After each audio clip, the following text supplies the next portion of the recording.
के सीमा विस्तार का प्रकरण चल रहा है।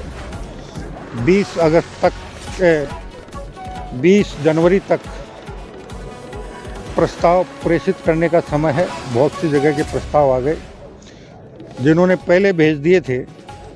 अगर उसके बाद जनप्रतिनिधियों की मांग के आधार पर कोई संशोधन होना हो तो वो संशोधित प्रस्ताव भी भेजेंगे। उनको भी हम परीक्षण करके जो योग्य होंगे उनको स्वीकार करेंगे।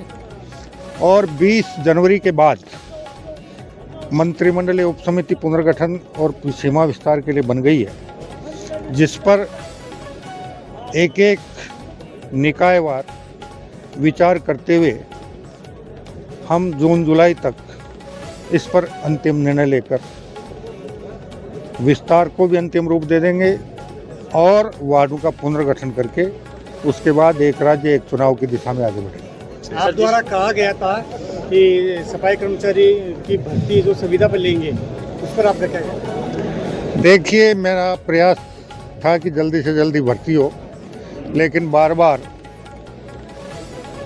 सफाई कर्मियों का जो यूनियन है उनके द्वारा और वाल्मीकि समाज द्वारा अलग अलग तरह के विचार रखे गए। उन्होंने शुरू में जो बातें कही थी उसके आधार पर भर्ती की शर्तें तय की गई थी, उसके बाद उनके द्वारा विरोध कर दिया गया। अब हम सभी वर्गों से व्यापक विचार विमर्श कर और विधिक राय लेकर जल्दी इस दिशा में आगे बढ़े। सर, जिस तरह से शिक्षित समाज की कल्पना की, उनके आदर्श समाज के लिए अनुकरणीय है। उनके सम्मान में भाजपा सरकार ने 26 नवंबर को संविधान दिवस के रूप में मनाए जाने की पहल की और भारतीय जनता पार्टी द्वारा 11 जनवरी से 25 जनवरी तक संविधान गौरव अभियान चलाया जा रहा है, जिसमें संविधान के महत्व को लोगों तक पहुंचाने का काम किया जा रहा है। शिक्षित समाज सशक्त राष्ट्र का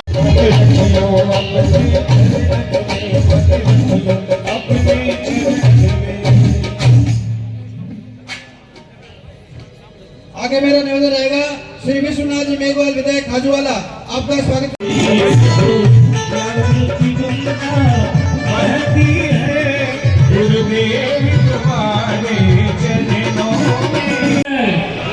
जिंदाबाद राजस्थान शिक्षक संघ अम्बेडकर जिंदाबाद जिंदाबाद। साथियों, हमारे मंच पर हमारे अतिथि विराजमान है। राजस्थान शिक्षक संघ अम्बेडकर का आज बाबा खेवादास जी के द्वारा स्थापित महाविद्यालय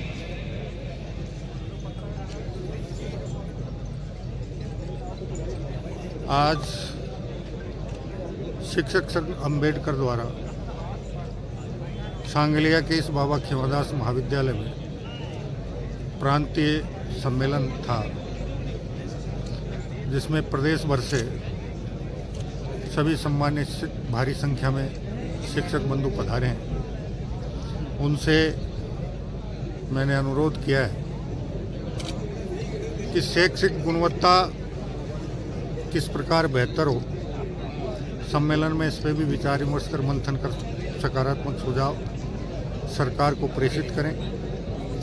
नई राष्ट्रीय शिक्षा नीति जो भारत सरकार ने जारी की है, उसको किस प्रकार सही ढंग से क्रियान्वित किया जा सके, उसके बारे में भी वो अपने सुझाव दें और शिक्षकों के सामने अपने कर्तव्य और दायित्वों का सही ढंग से निर्वहन करने में वास्तविक रूप से अगर किसी प्रकार की कठिनाई आती है, उनका क्या समाधान हो सकता है, उसके बारे में भी वो अपने सुझाव, सकारात्मक सुझाव सरकार को प्रेषित करें, ताकि सरकार के स्तर पर इन शैक्षिक सम्मेलनों के विचार विमर्श और मंथन के माध्यम से जो भी सकारात्मक सुझाव प्राप्त हों, उन पर सकारात्मक निर्णय लिया जाए। सर, आप आगामी जो भी नगरीय निकायों का जो सीमांकन चल रहा है वो कब तक हो जाएगा और चुनाव कब तक होंगे? अभी नगर निकायों के सीमा विस्तार का प्रकरण चल रहा है।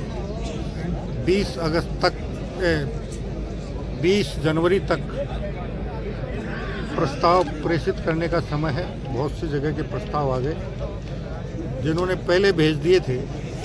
अगर उसके बाद जनप्रतिनिधियों की मांग के आधार पर कोई संशोधन होना हो तो वो संशोधित प्रस्ताव भी भेजेंगे, उनको भी हम परीक्षण करके जो योग्य होंगे उनको स्वीकार करेंगे।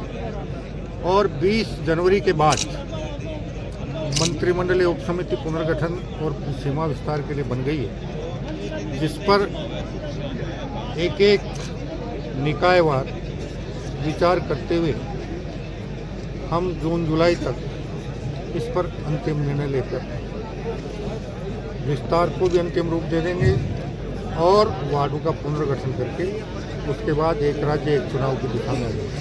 आप द्वारा कहा गया था कि सफाई कर्मचारी की भर्ती जो संविदा पर लेंगे, उस पर आपका क्या कहना है? देखिए, मेरा प्रयास था कि जल्दी से जल्दी भर्ती हो, लेकिन बार बार सफाई कर्मियों का जो यूनियन है उनके द्वारा और वाल्मीकि समाज द्वारा अलग अलग तरह के विचार रखे गए। उन्होंने शुरू में जो बातें कही थी उसके आधार पर भर्ती की शर्तें तय की गई थी, उसके बाद उनके द्वारा विरोध कर दिया गया। अब हम सभी वर्गों से व्यापक विचार विमर्श कर और विधिक राय लेकर जल्दी इस दिशा में आगे बढ़ेंगे।